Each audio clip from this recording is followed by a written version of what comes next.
वो उनकी तो मैं बात ही नहीं करूंगा। उनका ना आप किन लोगों को एक प्लेटफॉर्म पे ला रहे हो ना, कहाँ मियां अल्ताफ और कहाँ वो, जमीन आसमान का फर्क ना। There was no understanding. There was no if there had been an understanding. Look, please understand this sort of attempt of death by 1,000 cuts. This is also incorrect, because at the end of the day today, the only party that is taking the BJP head on in Jammu and Kashmir is the National Conference. We are the ones who took them on in the Rajya Sabha elections, nobody else. Congress could have fielded a candidate, they chose not to. Chaliye, theek hai. In Nagrota, please tell me, where are the candidates from the other parties? Where is PDP's candidate in Nagrota? Congress also at the last minute told us they will not fight. Then I had to scramble to find a candidate. Otherwise, we were ready to support the Congress in Nagrota. But today, the only party in Jammu and Kashmir that is fighting the BJP on the ground electorally is the National Conference. I think that has to count for something. तो ये जो बेबुनियाद बातें कि national conference का जो है कोई सीक्रेट अंडरस्टैंडिंग है बीजेपी के साथ, है ना, हम वो लोग नहीं है ना जो सीक्रेट अंडरस्टैंडिंग करते हैं। हमें अंडरस्टैंडिंग करनी होती है, हम खुलेआम करते हैं ना। मैंने बंद कमरे में चोरी छुपे वाजपेयी साहब की हुकूमत की मदद नहीं की। मैं एनडीए में शामिल होकर उनकी हुकूमत में गया। सही गलत वो दूसरी बात है। हम धोखा नहीं देते लोगों को।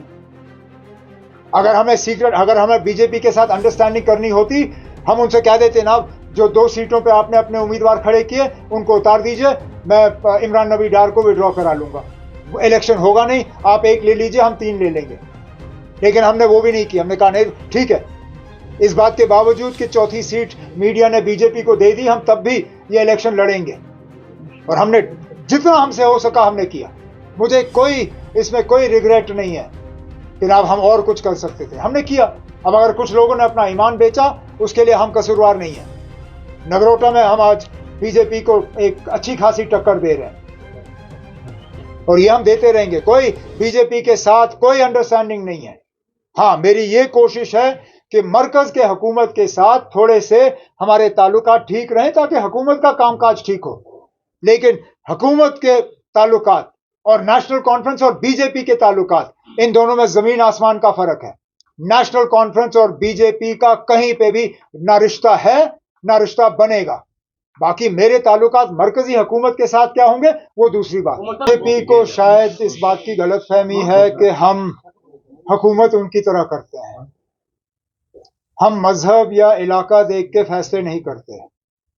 ये बीजेपी वाले हैं जिन्होंने मरकजी हुकूमत में इस मुल्क के लगभग 15% आबादी को हुकूमत से बाहर रखा है। आज बीजेपी का ना लोकसभा में ना राज्यसभा में एक भी मुसलमान मेंबर पार्लियामेंट है। मरकजी हुकूमत में एक भी मुसलमान जो है वजीर बनने के उनको काबिल नजर नहीं आया। तो वो पहले अपने गिरेबान में झांक के देखें, फिर हमारे ऊपर जो है उंगली उठाने का काम करें। मैंने जैसे हाउस में कहा, हम नुकसान देख के फैसला करेंगे, इलाका या मजहब देख के नहीं। जिस इलाके का नुकसान हुआ है, कम ज्यादा, उस हिसाब से जो है मरकज से पैकेज मांगा जाएगा। पैकेज मिलते ही वो पैसे जो हैं वो लोगों के बीच में हम बांटना शुरू करेंगे। सीधी सी बात है। रेजोल्यूशन लाने की कोशिश की थी, लेकिन उसमें फिर स्पीकर साहब ने सब जुडिस का वो कह के उसको मंजूरी नहीं दी। हम चाहते थे कि स्टेटहुड की बात जो है यहाँ हाउस में हो, लेकिन इस हाउस के कस्टोडियन स्पीकर साहब हैं। जैसे मैंने इससे पहले भी आप लोगों से बात करते हुए बिलों के हवाले से ये जवाब दिया कि कौन सा रेजोल्यूशन, कौन सा बिल हाउस के सामने आता है, वो फैसला सिर्फ स्पीकर साहब कर सकते हैं, हम नहीं कर सकते। लेकिन मैं चाहता था कि स्टेटहुड पे कोई ऐसी बात आ जाए जिससे कि हमें पता चले। देखना, मुझे मालूम है मैं स्टेटहुड के मामले पर कहाँ खड़ा हूँ। मुझे पता है कि स्टेटहुड का अगर कोई रेजोल्यूशन हाउस के सामने आ जाता है तो मैं और मेरे साथी किस तरह वोट करेंगे। लेकिन यहाँ एक 28 मेंबरों की जमात है जिसका हमें कोई पता नहीं है कि वो स्टेटहुड के बारे में क्या सोचते हैं। उन्होंने स्टेटहुड को लेके जम्मू कश्मीर के लोगों से वोट जरूर मांगे, लेकिन मरकज ने अभी तक वो स्टेटहुड हमें दिया नहीं। मैं चाहता था कि एक रेजोल्यूशन ऐसा कोई मौका हमें हाउस में मिले जिससे कि वो 28 मेंबर जो हैं अपनी बात वोट के जरिए क्लियर करें कि स्टेटहुड के मामले में वो 28 लोग कहां पे खड़े हैं। मतलब रुकावटें तो लेकिन अगर कोई रुकावट नहीं होती, मैं क्या पागल हूं कि मैं स्टेटहुड मांगता?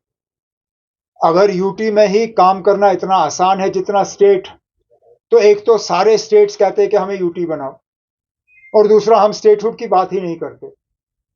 जाहिर सी बात है कि इश्यूज सामने आ ही जाते हैं,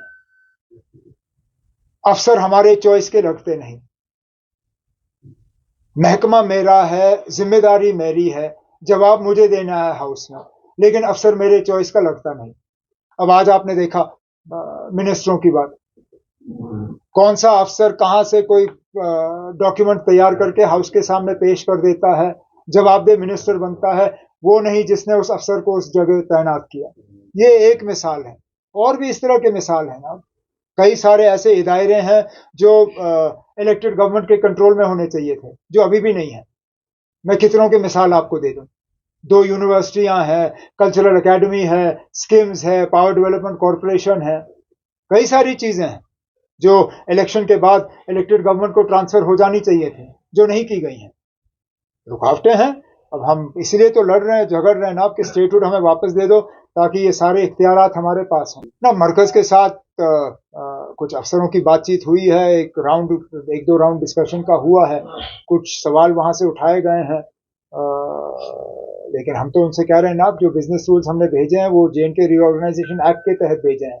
हमने कहीं पे भी उस रीऑर्गेनाइजेशन एक्ट के आगे पीछे काम करने की कोशिश नहीं की। उनको मंजूरी दी जानी चाहिए ना। मैं तो पहले दिन से होपफुल था, मेरे होपफुलनेस में थोड़ी कमी आई है, लेकिन अभी भी है। लेकिन जितना ज्यादा ये सिलसिला चलता रहेगा, जाहिर सी बात है, इंसानी फितरत है, होपफुलनेस कम ही हो जाएगी ना, बढ़ेगी नहीं। जितना आप हमें और इंतजार कराओगे उतना ही हम कम होपफुल होंगे। लेकिन अभी भी सिर्फ साल एक हुआ है, अभी भी होपफुलनेस है। इसी होपफुलनेस के दौरान हो जाए तो अच्छा है। मालूम है कि तीसरे सीट पे हमें एक वोट कम पड़ा, तीसरे चौथे में एक इधर उधर गया, लेकिन इसमें कोई घपला नहीं है, कोई गड़बड़ नहीं है। But on the last seat 4 votes went in favor of BJP, 3 deliberately destroyed their votes. उन्होंने फर्स्ट प्रेफरेंस दिया नहीं, सीधा सेकंड प्रेफरेंस लिखा। So clearly BJP made attempts to lure people. On what basis they were lured, whether they were induced or anything, that only BJP can answer. Umar साहब, कुछ मेंबरान ने आज महराज मलिक पे डिस्कशन का कहा है, यहाँ पे क्या आपको लगता है कि हाउस को डिस्कशन करना चाहिए महराज? अब इस पे भी स्पीकर साहब ने अपनी राय दी है। अब बदकिस्मती की बात यह है कि अगर इसी तरह हर सबजुडिस मामले को हमारे दायरे इख्तियार से बाहर रखा जाएगा तो लोग खचाखच अदालत में केस भरना शुरू करेंगे ताकि हम किसी चीज पे बात ही ना कर पाए। लेकिन तब भी स्पीकर साहब कस्टोडियन है हाउस के, उनके फैसले हमारे सिर आंखों पर। लेकिन चलिए, हाउस के अंदर नहीं तो आपके सामने हम बात करेंगे, हाउस के बाहर बात करेंगे। मैं तो मान के चलता हूँ ना कि महराज मलिक ने जो भी किया वो PSA के लायक नहीं था। अगर उनका DC के साथ या किसी और अफसर के साथ गाली गलोच तो है, वो PSA के लायक तो नहीं है। इसी के साथ जैसे मैंने पिछले दिनों एक सवाल के जवाब में कहा, यहाँ तो मरकज के एक वजीर ने पूरे मुसलमान कौम को कहा कि ये नमक हराम है। अगर पूरे मुसलमान कौम को नमक हराम करार देना वो ठीक है, तो फिर महराज मलिक ने क्या गलत कहा? उसको PSA तो लगना ही नहीं चाहिए। बाकी अगर उसके खिलाफ कोई कार्रवाई करनी होगी वो स्पीकर साहब कर सकते हैं, वो इस हाउस के मेंबर हैं। स्पीकर साहब एक डिसिप्लिनरी कमेटी बना के उस चीज को देख सकते हैं। लेकिन ये PSA एक इलेक्टेड मेंबर के खिलाफ इस तरह इस्तेमाल करना, ये सरासर गलत होना ना। पहले जो शख्स इलेक्शन में हिस्सा लेने के लिए तैयार ही नहीं था, वो किस चीज पे टिप्पणी करे? पहले तो वो ये बताए ना, उनको क्या मजबूरी थी बीजेपी की मदद करने की। अगर वो इतना ही चाहते थे कि मैच फिक्सिंग ना हो, कम से कम आके अपने वोट का इस्तेमाल करते। हंदवाड़ा के लोगों ने उन्हें खामोश रहने के लिए यहां नहीं भेजा, हंदवाड़ा के लोगों ने उन्हें डबल रोल करने के लिए यहां नहीं भेजा। कम से कम खुलेआम वो कहते कि हाँ जी वो बीजेपी के साथ है या नहीं है। और जिस दिन ये इलेक्शन अनाउंस हुआ उस दिन मैंने ये कहा कि जो लोग इस इलेक्शन में हिस्सा नहीं लेते या एब्सटेन करते हैं वो सीधा सीधा बीजेपी की मदद कर रहे हैं। देखना जो लोग पहले तो ना, मेरी याददाश्त जो है सो है, आप लोगों की याददाश्त भी थोड़ी कमजोर नजर आ रही है मुझे।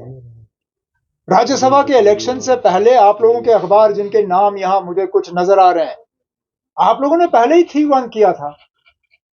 तो जब 3-1 निकला इसमें फिक्स मैच कहां? तो फिर फिक्स मैच में आप लोग पहले शामिल थे।